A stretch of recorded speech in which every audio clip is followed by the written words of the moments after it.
22 তারিখ বিকেল, অ্যানিভার্সারির প্রথম বর্ষপূর্তি উপলক্ষে আমরা বেরিয়েছি। আমরা যাচ্ছি দক্ষিণেশ্বর, সেখানে আমরা প্রথমে পুজো দেব। দক্ষিণেশ্বর আমার ভীষণ প্রিয় একটা জায়গা। অল্প একটু লাইন ছিল, তারপর আমরা পুজো দিয়ে একটু গঙ্গার ধারে গেছিলাম। আমাদের পুজো দেওয়া হয়ে গেছে। এবার আমরা যাচ্ছি CC2-তে, কারণ আইনক্সে মুফাসা দেখব।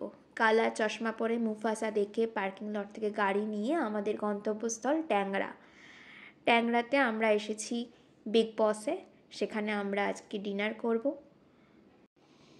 4 রকমের স্টার্টার খেয়ে আমরা মেন কোর্সে গেছিলাম, বাট স্পেশালি আমার এই আইটেমটা ভীষণ বাজে লেগেছিল, কারণ ওদের কোটিংটা এতটাই মোটা ছিল যে ভিতরের মাছটা বোঝাই যাচ্ছিল না। খাওয়া দাওয়ার পরে আমরা যখন ফিরছিলাম তখন পড়েছিলাম একটা মহাবিপাকে, কারণ বালি ব্রিজ বন্ধ আছে, সেই জন্য ভীষণ জ্যামের মধ্যে পড়েছিলাম।